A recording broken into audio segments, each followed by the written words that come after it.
Cristiano Ronaldo. Si tu détestes CR7, faut que tu regardes ça. Parce que tu vas découvrir sa terrible histoire qui pourrait réveiller quelque chose en toi. Alors, regarde ça. Cristiano Ronaldo. Ah, ça m'énerve de le dire parce que je suis un fan. Mais sa fin de carrière, c'est cata quoi. C'est une catastrophe. Bon, il est parti en Arabie Saoudite, dans le club Al-Nasr. Mais c'est pas le fait qu'il soit parti en Arabie Saoudite qui est une catastrophe. C'est la manière dont il est parti. Ce que je veux dire par là, c'est que le mec a été rejeté de partout. Aucun club ne voulait de lui. Et le pire, c'est que dans ses derniers matchs, il a été humilié. Que ce soit à Manchester United ou en Coupe du Monde. Honnêtement, j'ai eu mal pour lui. Parce que CR7, c'est un mec qu'on a suivi pendant des années. C'est un mec qui a toujours tout donné. Et j'ai eu du mal à comprendre pourquoi est-ce que tous les grands clubs lui ont tourné le dos.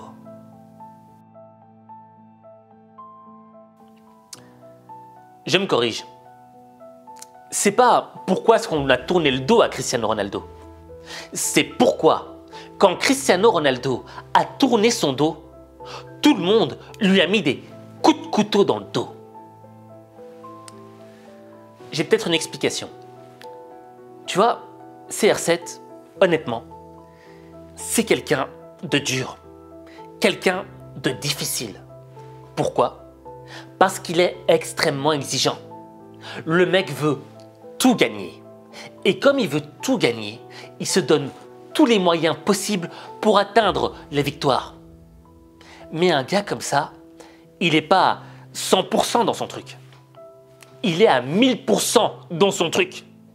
Et quand toi, tu es à 100%, mais lui est à 1000%, honnêtement, c'est dur à vivre. Vous n'avez pas le même degré de motivation.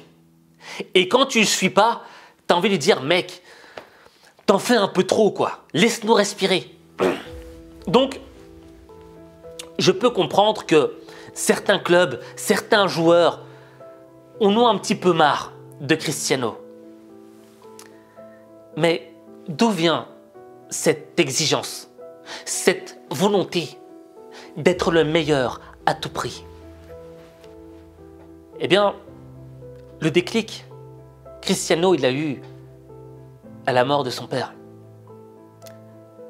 Tu vois, j'oublierai jamais le jour où il est en interview et qu'il avait évoqué son papa.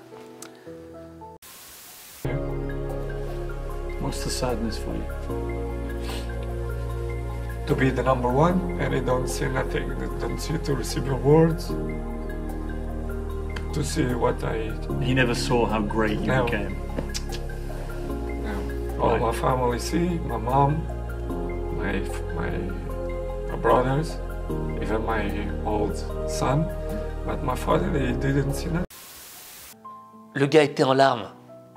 Tu sentais que ça l'avait touché, heurté profondément. Pourquoi?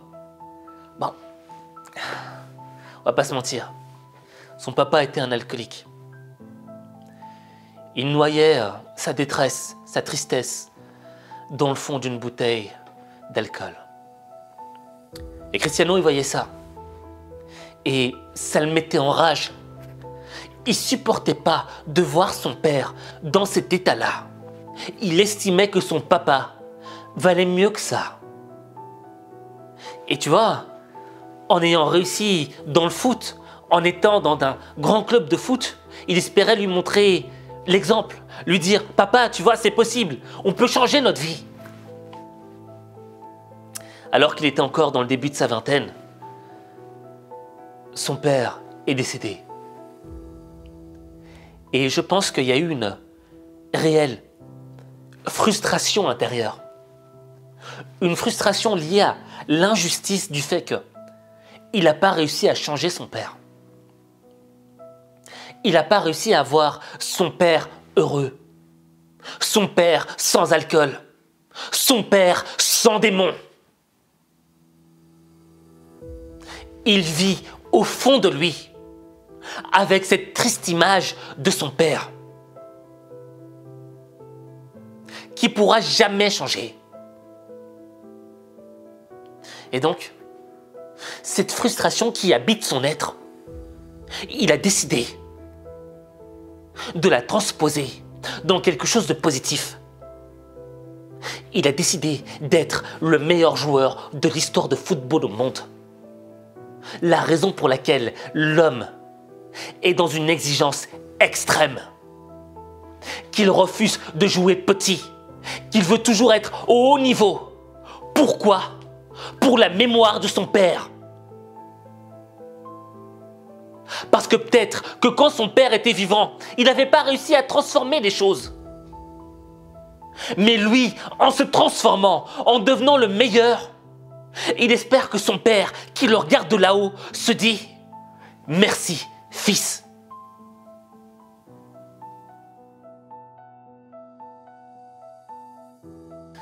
Au fait, ce qui est bizarre, c'est que, tu vois, son exigence, son niveau d'exigence est tellement élevé qu'on pourrait dire que ce mec, c'est un cyborg, quoi, tu vois. C'est un robot, tu vois. Pour travailler autant, pour être autant discipliné, c'est que t'es pas humain. Mais en réalité, c'est parce que Cristiano Ronaldo a un amour tellement profond pour les gens qu'il est prêt à se transformer. Et tu vois, moi, ce qui m'avait marqué, c'est cette vidéo que j'avais vue sur YouTube où tu vois ce trait humain d'amour pour l'autre être humain.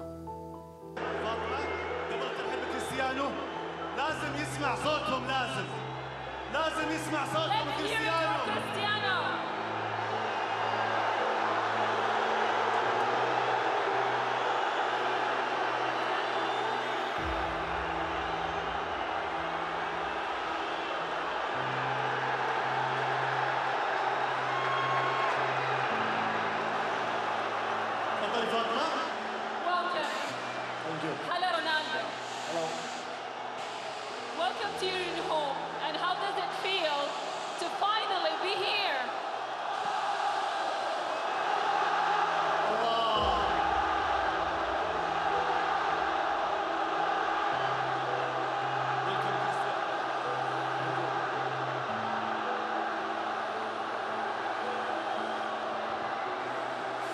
يبي يتكلم معكم، عطوه فرصة. حاب يتكلم معكم كريستيانو، نسمع مع بعض. يلا نسمع مع بعض، هنرجع نحييكم مرة ثانية. يلا فاطمة. Cristiano, tell us, how does it feel to finally be here? Well, for me, it's a pleasure to be here. It's an honor. I feel yesterday the welcome that they give to me, to my family. And of course, I will give my best for this club, Al Nassr. Thank you, everybody.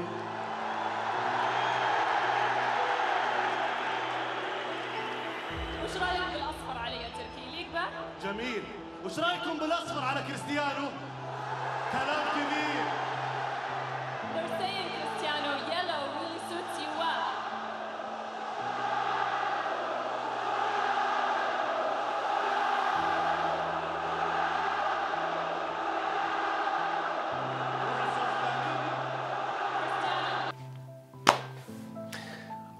Donc tu vois, rien que quand tu vois cette vidéo-là, tu peux pas détester Cristiano Ronaldo.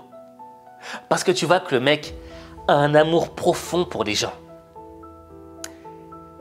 Et tu vois, l'amour le plus profond qu'il a, celui pour son père, qui est décédé, il s'est traduit lors de ce jour où il avait été éliminé en Ligue des Champions, je sais plus où. Et il s'était retrouvé seul dans les vestiaires. Et je l'ai vu comme ça. Tu vois, quand je l'ai vu pleurer comme ça dans les vestiaires, honnêtement, j'avais envie de chialer aussi. Pourquoi? Parce que je sais pourquoi il a pleuré.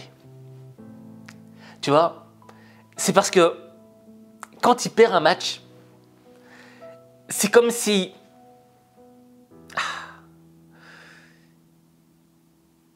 il ne l'avait pas l'honneur de son père. Le mec a constamment son père dans le cœur, tu vois. dont chaque match, il doit le gagner. Chaque match, il doit être meilleur. Il doit marquer des buts pour son papa, constamment. Et tu vois, cet amour profond, il est là. Il est sincère. Il est pas faux. Et le mec pleure de toutes ses larmes parce qu'il n'y est pas arrivé.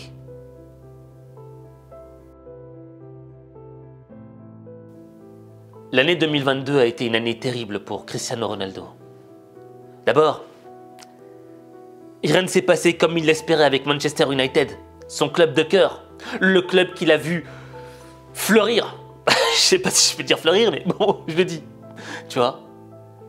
Et c'est devenu une catastrophe, quoi. Le mec s'est fait remplacer, le mec était détesté, alors que c'était une légende de ce club. Contrat rompu.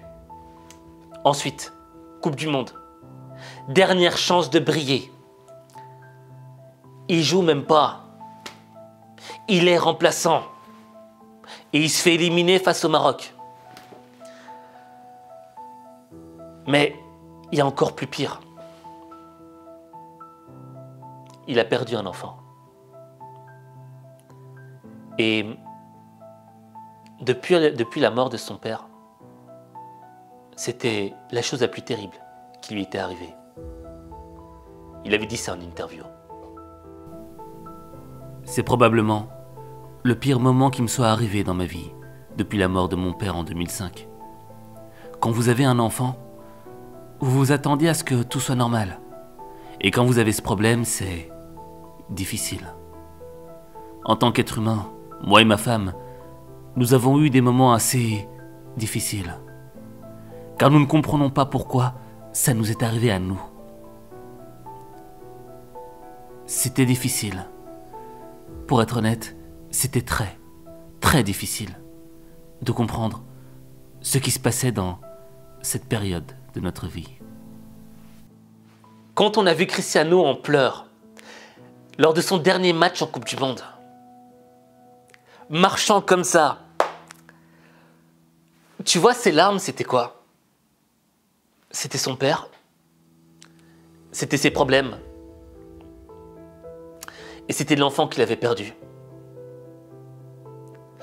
Tout ça lui est venu en pleine gueule. Et tu vois, c'est pas un enfant gâté qui pleurait, non. Ça prend un tout autre sens quand tu comprends pourquoi l'homme était en larmes. Et là, ça me rappelle quelqu'un.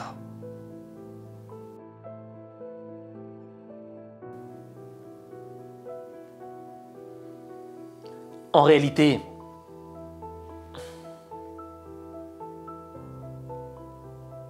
ça me rappelle toi. Ouais, toi. Parce que toi, comme Cristiano Ronaldo, il y a des périodes dans ta vie où rien ne va. Je veux dire, tu fournis les efforts, tu donnes l'énergie, tu fais les sacrifices. Mais malgré cela, rien ne va comme ça devrait aller. T'es frustré. Tu perds confiance en toi. T'as plus envie de recommencer. T'as l'impression que le monde s'écroule sur toi. Que t'es au fond du trou et que tu peux pas en ressortir.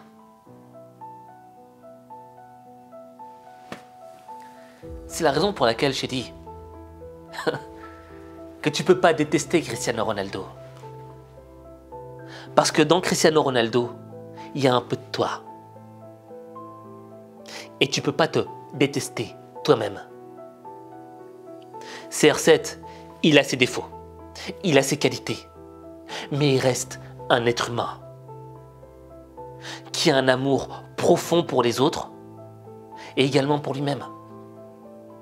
Et quand il voit qu'il n'arrive pas à atteindre ses objectifs, ben il se déteste, il se remet en question, il pleure. Mais ce qui compte, c'est pas le fait de pleurer, parce que on va tous pleurer. On va tous être heurtés quand les choses ne se passeront pas comme on le veut. C'est blessant. Et c'est humain de chialer. Mais ce qui compte, c'est le jour d'après. Qu'est-ce que tu fais le jour d'après? CR7, il utilise la défaite, la frustration comme une énergie pour rebondir et essayer de devenir meilleur qu'il l'était hier. C'est ça le combat vers la victoire. Et honnêtement, même si tous les clubs lui ont tourné le dos, même s'il est parti jouer en Arabie Saoudite un championnat d'un niveau moindre du niveau de Cristiano Ronaldo, l'homme a remporté la victoire parce qu'il n'a jamais lâché, parce qu'il n'a jamais abandonné, parce qu'il a toujours honoré le nom de son père, le nom de ses êtres chers. Et là, c'est là que je veux que tu prennes en exemple l'attitude de CR7. Je veux que quand toi, la vie te frappe, quand la vie est injuste avec toi,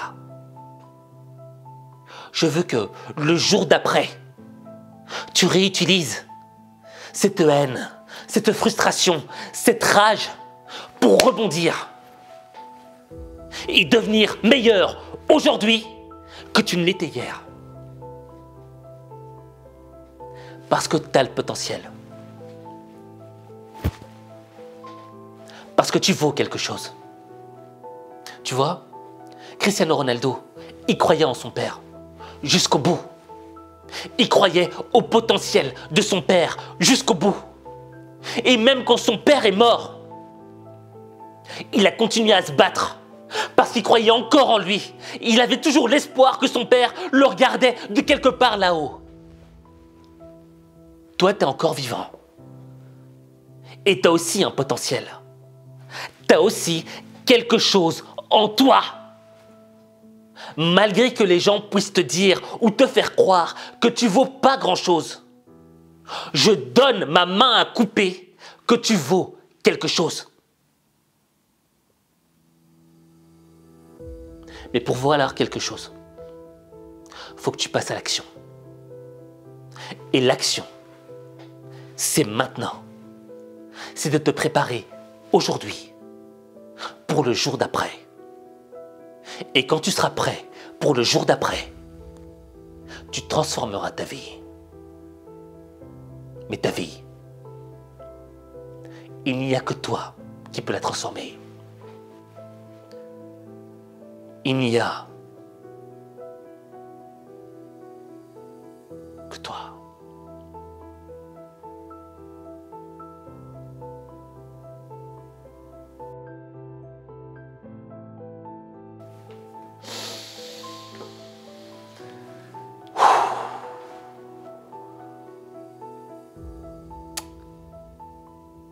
On va passer au concret. Tu vas faire deux choses. La première, tu vas écrire en commentaire « Je suis fort si tu es un homme. Je suis forte si tu es une femme. » Ensuite, ton deuxième challenge, c'est de faire un choix. Je te laisse le choix de rejoindre le Lions Club ou pas. Le Lions Club, c'est un club où je te motive. C'est un club où je peux dire des choses qui peuvent être polémiques, que YouTube ne pourra pas censurer. C'est un club où je t'accompagne pour devenir la meilleure version de toi-même. Maintenant, c'est à toi de décider. Est-ce que tu rejoins le club ou est-ce que tu décides de rester seul? Tu veux augmenter ta confiance en toi? Tu veux programmer ton cerveau pour réussir? Tu veux être motivé au quotidien? Alors, rejoins-moi dans le club des lions au mental d'acier, le Lions Club. Inscris-toi gratuitement.